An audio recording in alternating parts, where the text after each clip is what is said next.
இப்ப நீங்க வெளிப்படுத்தி இருக்கிற கவலை, இதுக்கு நான் என் நன்றிகளை தெரிவிச்சுக்கிறேன். நீங்க சொல்றது உண்மைதான். நீங்க ஒருவேளை 13-14 மக்களவை தேர்தல்கள் நடத்திட்டு இருந்த போது அந்த காலத்திய செய்திகளை பார்த்திருந்தீங்கன்னா, அப்போ ஒரு குழு ஆளுங்க இருந்தாங்க. இப்ப இல்லைன்னு சொல்லல, நல்லவங்களாவும் இல்ல. இந்த குழு ஆளுங்க தொடர்ந்து என்ன சொல்லிக்கிட்டு இருந்தாங்கன்னா, ஒருவேளை பிஜேபி மோடி பேர் அறிவிச்சுட்டாங்கன்னா மொத்த பிஜேபி சுத்தமா காலி, அவ்வளவுதான். மோடி வந்தா இப்படி, மோடி வந்தா அப்படி, மோடி வந்தா இப்படின்னு வாய்க்கு வந்தபடி பேசினாங்க. ஆனா பிஜேபி என் பேர் அறிவிச்சுட்டாங்க. அடுத்தபடி அவங்க வேற விளையாட்டு விளையாடினாங்க. மோதியை யாருக்கு தெரியும்?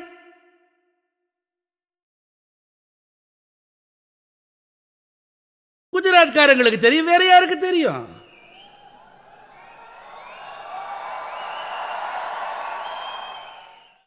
அடுத்தபடியா வேற ஆட்டம் போட ஆரம்பிச்சாங்க. பிஜேபிக்கு இத்தனை சதவீத வாக்குகள் இருக்கு, அவை அதிகரிச்சு இத்தனையாகும், அதெல்லாம் இத்தனை அதிகரிச்சா அது இத்தனை இடங்களும் அதிகரிக்கும், பிஜேபிக்கு பெரும்பான்மை கிடைக்காதுன்னாங்க. அதனால தொங்கு பாராளுமன்றம் ஏற்படும் அவங்கள அறிவிச்சிட்டாங்க. இதெல்லாம் நடந்துச்சா இல்லையா? அந்த காலத்துல அவங்க ஏராளமா உழைச்சு கொழைச்சாங்க. புது புது வாதங்களை முன் வச்சாங்க, என்னவெல்லாமோ விஷயங்களை பரப்புனாங்க. ஆனா மக்கள் அதை பைசாவுக்கு மதிக்கல. மக்கள் மனசு முழுக்க மோதி இருந்தாரு. இப்ப நீங்களே சொல்லுங்க மக்களே, 13-14 இவங்க இத்தனை கொடுமையா உழைச்சிருக்காங்க. எதுக்குன்னா மோதிங்கிற ஒருத்தர் இருக்கவே கூடாதுங்கிறதுக்கு. அவங்க மனசுல எத்தனை கோபம் இருக்கும் நீங்களே சொல்லுங்க. அவங்களுக்கு அவமானமா இருக்குமா இல்லையா நீங்களே சொல்லுங்க.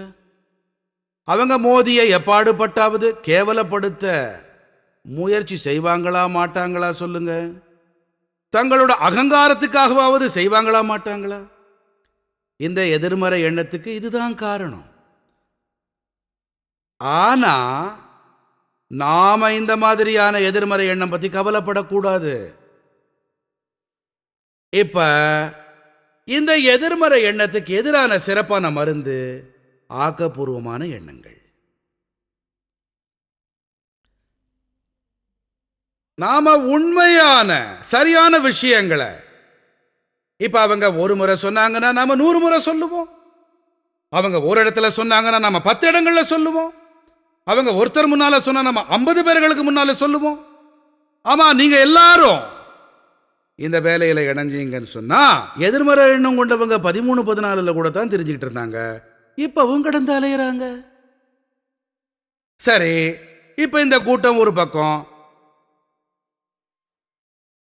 வேற சிலருக்கு என் முகமே பிடிக்கல, பேரே பிடிக்கலையே.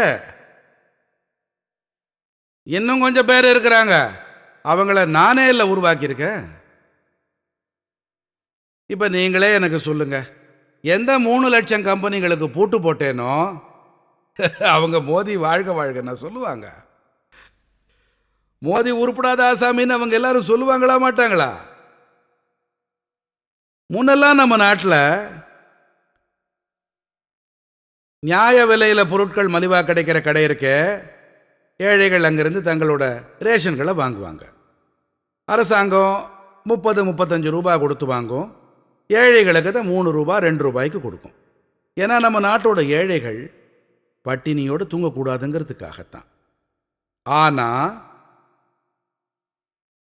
சில ஓநாய்கள் இதுலையும் சுருட்டுனாங்க, ஏழைகளோடதையும் களவாடினாங்க. 6 கோடி ரேஷன் அட்டைகள் எப்படி தெரியுமா? பிறக்கவே செய்யாத ஆளுங்க பேர்ல ரேஷன் அட்டைகள் இருந்துச்சு. அவங்களோட பேர்கள்ல கோதுமை போயிட்டு இருந்துச்சு. 30 ரூபாய் பொருள் 3 ரூபாய்க்கு கிடைச்சு 30 ரூபாய்க்கு வித்துட்டு இருந்தாங்க. ஒவ்வொரு கிலோவிலையும் 27 ரூபாய் அவங்க பைகள்ல போயிட்டு இருந்துச்சு. இப்படி 6 கோடி பேர்கள் பேய் பிசாசுங்க மாதிரி. அப்படி ஆளுங்க கிடையவே கிடையாது. அதை நான் தடுத்து நிறுத்திவிட்டேன். யாருக்கெல்லாம் மானியம் கிடைச்சதோ அது எல்லாம் நேரடியா அவங்க கணக்குகள்ல போடப்பட்டுச்சு. இப்ப இடைத்தரகர்களோட வேலை படுத்து போச்சா இல்லையா? முடிஞ்சு போச்சா இல்லையா? இப்ப யாரோட பையில ஒவ்வொரு ஆண்டும் 90,000 கோடி ரூபாய், எத்தனை எத்தனை 90,000 கோடி ரூபாய் யார் பைகள்ல போயிட்டு இருந்துச்சோ அதுக்கு மோதி பூட்டு போட்டு பூட்டி விட்டாரு. அவங்களுக்கு மோதி மேல விருப்பம் இருக்குமா? அவங்க மோதியை விரும்புவாங்களா சொல்லுங்க? மோதி அவங்களுக்கு பிரச்சனையா தானே தெரிவாரு, அவங்களுக்கு கஷ்டமா தானே இருக்கும். இப்ப நீங்க எனக்கு சொல்லுங்க, தேசத்துக்காக இந்த வேலையை நான் செய்யணுமா வேண்டாமா? நான் என்ன பத்தி கவலைப்படணுமா, தேசம் பத்தி கவலைப்படணுமா?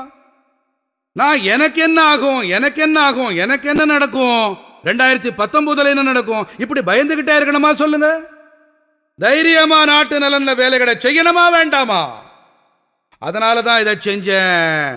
எதிர்மறை எண்ணங்களோட இருக்கிறவங்களுக்கு வாழ்த்துக்கள்.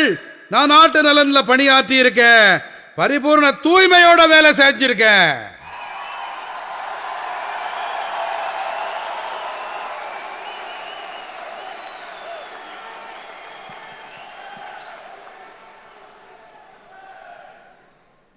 உங்க தரப்புல இருந்து ஆக்கப்பூர்வமான செய்திகளை கொண்டு செல்லும் முயற்சிகள், உங்கள சில பேர்கள் நமோ செயலியை சொடுக்குனீங்கன்னா சரி. இங்க எத்தனை பேர்கள் கிட்ட நமோ செயலி இருக்கு? கணிசமான பேர்கள் கிட்ட இருக்கு. ஆனா இன்னும் பலர் இதை தரவிறக்கம் செய்யணும். செய்வீங்களா?